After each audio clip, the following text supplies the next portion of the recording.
People blame Amazon for Radio Shack. People blame the internet. People blame streaming and smartphones. All of that is wrong, or at the very least, it is deeply incomplete. Here is the question nobody asks. What if Radio Shack's real killer was Radio Shack itself? What if the company built so many stores, so aggressively, so recklessly, that it became impossible to survive? Not because customers left, but because there were simply too many stores chasing them. Radio Shack didn't die from competition, it died from its own expansion. That is the story, and almost nobody tells it. This is a story about strategy, about what happens when growth becomes the goal instead of the outcome, about a brand that confused presence with dominance and paid for that confusion with its existence. Radio Shack once had something rare, something irreplaceable, a loyal audience, a clear identity, a genuine reason to exist. It threw all of that away, not overnight, slowly, store by store, decision by decision. To understand what was lost, you have to go back. Back to where Radio Shack started. Back to what it actually was. Radio Shack was founded in 1921, Boston, Massachusetts. Originally a mail-order ham radio company, small, specialized, purpose-built. For decades, it served a very specific crowd: engineers, hobbyists, tinkerers, people who built things, people who fixed things, people who wanted to understand how electronics actually worked. You could walk into a Radio Shack and find a specific resistor, a particular capacitor, a connector nobody else stocked. That was the value proposition. Not convenience, not price, knowledge, specificity, access. The staff knew electronics, really knew them. They could help you troubleshoot a circuit, recommend the right component, solve a problem on the spot. For a generation of American engineers, Radio Shack was not a store. It was a resource, a community hub, an institution.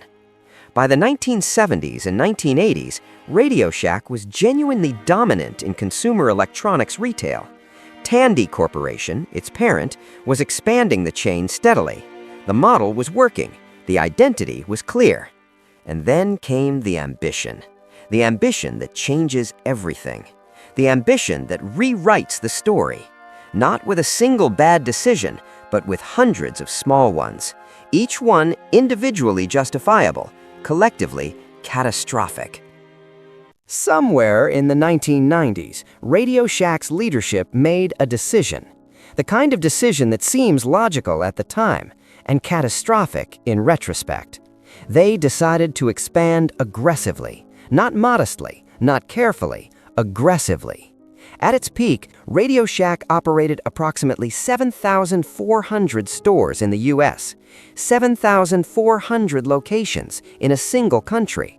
For context, that is more U.S. locations than McDonald's had at certain points.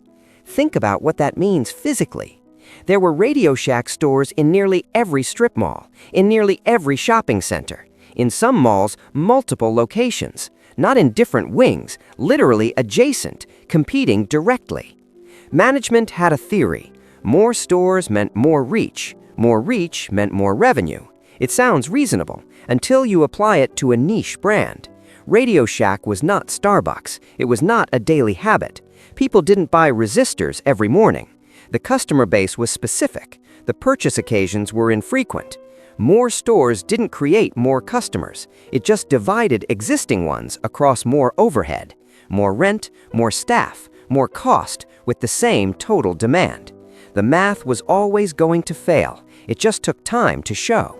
Years of accumulating losses, years of underperforming stores, years of paying rent on locations that never paid back. The expansion looked like ambition. It was actually erosion, slow, quiet, compounding. And this is where something brutal began happening: cannibalization. When a brand opens too many locations in the same geographic area, its stores stop competing with rivals. They start competing with each other. Radio Shack stores were doing exactly this.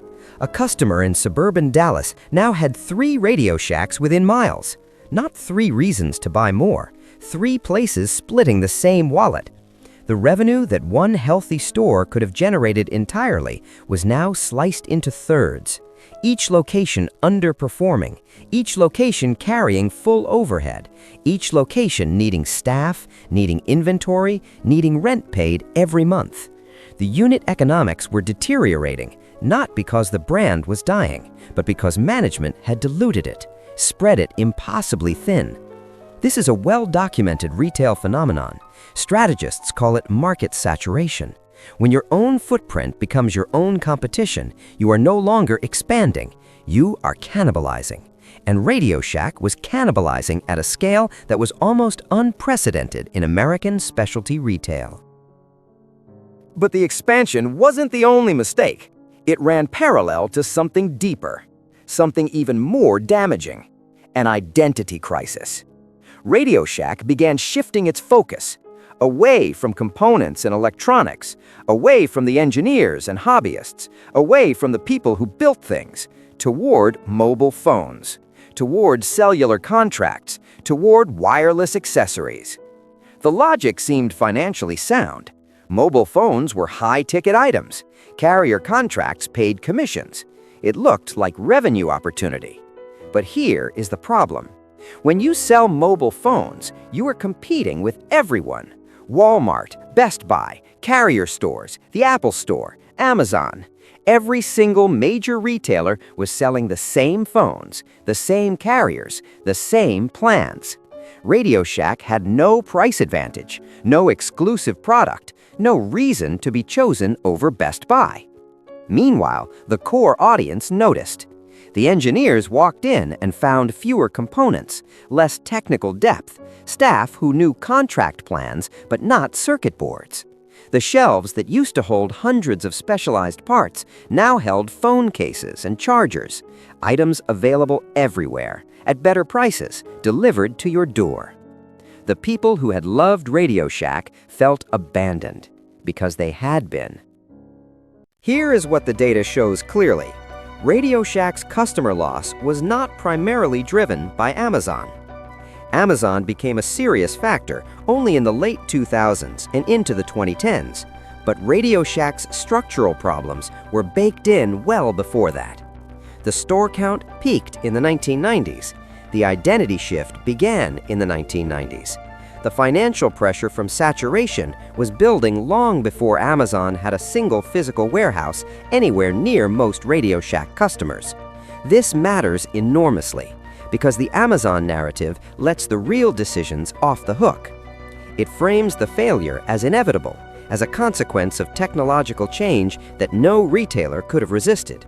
That is not accurate. Other specialty electronics retailers found ways to survive and even thrive by staying focused, by knowing exactly who they served, by refusing to become everything to everyone. Radio Shack had a choice.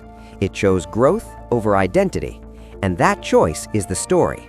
A preventable one, a reversible one, at several moments. The company had chances, real, genuine, strategic inflection points, where a different decision could have changed the trajectory. Close underperforming stores early, double down on the niche, invest in the community that already loved the brand. None of those paths were taken. Growth was always the answer, until growth was the problem. Radio Shack filed for bankruptcy in February 2015. Over 4,000 stores closed in a matter of months. A second bankruptcy followed in 2017. The brand was eventually acquired and relaunched in limited form. But the Radio Shack that mattered, the one that meant something, was already gone. The lesson here is not unique to Radio Shack. It is a pattern that repeats. Quiznos, Pier 1, GNC, brands that overexpanded aggressively, then found themselves suffocating under their own footprint. In retail, more locations does not always mean more business. Often it means more cost, more complexity, more dilution of the thing that made the brand worth visiting. The brands that survive disruption are rarely the ones with the most stores. They are the ones that never lost sight of exactly who they were serving and exactly why. Radio Shack knew why once. in 1975, in 1982, in 1991. It knew its customer. It knew its purpose. It forgot both. That forgetting, not Amazon, is what the data records. That forgetting is the lesson every growing company should read carefully. Scale is not a strategy. Knowing who you serve is. Radio Shack had something precious. A niche, a community, a deeply loyal customer base that could not find what Radio Shack offered anywhere else. That is rare in retail. That is genuinely valuable. And Radio Shack walked away from it. In pursuit of scale, in pursuit of store count, in pursuit of looking like a mass market retailer it was never built to be. Amazon didn't take that value away. Radio Shack surrendered it. Voluntarily, systematically, over the course of 2 decades. The empty strip mall locations Radio Shack left behind are not a monument to disruption. They are a monument to what happens when a business forgets what it is. So the next time someone says Amazon killed Radio Shack, remember the 7,400 stores. Remember the identity crisis. Remember who really made those decisions. If this kind of analysis is what you are looking for, subscribe. Every week, deeper than the headline. Because the real story is almost never the obvious one.